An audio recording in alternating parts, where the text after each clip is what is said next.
श्री दत्त जयंतीनिमित्त कोल्हापूर शहरातील सर्वच दत्त मंदिरात पहाटे श्रींच्या मूर्तीस अभिषेक घालून विधिवत पूजा करण्यात आली होती. मंदिराच्या आवारात मंडप उभारण्यात आले होते. कॉमर्स कॉलेज इथल्या श्री दत्त भिक्षलिंग मंदिर, राजारामपुरी दौलतनगर इथल्या दत्त मंदिर आणि गंगावेश इथल्या श्रीकृष्ण सरस्वती दत्त मंदिरात भाविकांची दर्शनासाठी गर्दी होती.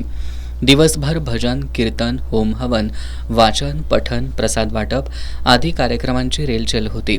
सायंकाळी सर्व दत्त मंदिरात मोठ्या भक्तिमय वातावरणात श्री दत्त जन्मकाळ सोहळा संपन्न झाला. जन्मकाळ सोहळा झाल्यानंतर दत्त नामाचा अखंड जयघोष करत सुंठवडा वाटप करण्यात आलं.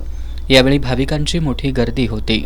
परमपूज्य गगनगिरी महाराज किल्ले गगनगडावर दत्त जयंतीनिमित्त सकाळी पहाटे काकड आरती, अभिषेक, विधिवत पूजा करण्यात आली. राज्याच्या कानाकोपऱ्यातून भाविकांनी या ठिकाणी दर्शनासाठी गर्दी केली होती. गगनगिरी ट्रस्टचे बापूसो पाटणकर, रमेश माने, संजयसिंह पाटणकर यांनी भाविकांची गैरसोय होऊ नये यासाठी नियोजन केलं होतं. यावेळी भाविकांसाठी महाप्रसादाचंही आयोजन करण्यात आलं होतं. गगनबावडा पोलिसांनी चोख बंदोबस्त ठेवला होता. शिये इथल्या हनुमान नगरमधील श्री स्वामी समर्थ मंदिरात श्री दत्त जयंती साजरी करण्यात आली.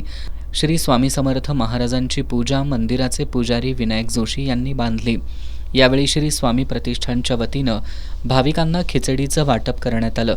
यावेळी प्रतिष्ठानचे अध्यक्ष संतोष पोवार, संजय पोवार, पंचायत समितीचे माजी सदस्य जयसिंग काशीद, प्रदीप पाटील, अवधूत पाटील, सागर पाटील, रणजित माने, राहुल माने, संदीप काशीद, नामदेव शिंदे, जयसिंग गवळी, सविता पोवार, शिवाली पोवार, सुमन पोवार आदी उपस्थित होते.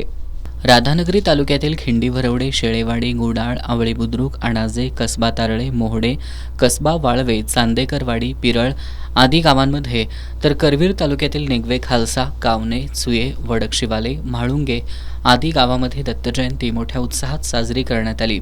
खिंडी भरवडे इथल्या दत्त मंदिरात पहाटे 5:30 वाजता काकड आरती पूजा झाल्यानंतर भक्तांची दर्शनासाठी मोठी गर्दी झाली होती. दुपारी 12 वाजता नैवेद्य आरती करण्यात आली. दुपारी 3 वाजता गावातून भजन आणि दत्तनामाचा जयघोष करत दिंडीचं आयोजन करण्यात आलं होतं. सायंकाळी दत्त जन्मकाळ सोहळा झाला. त्यानंतर महाप्रसादाचं वाटप करण्यात आलं.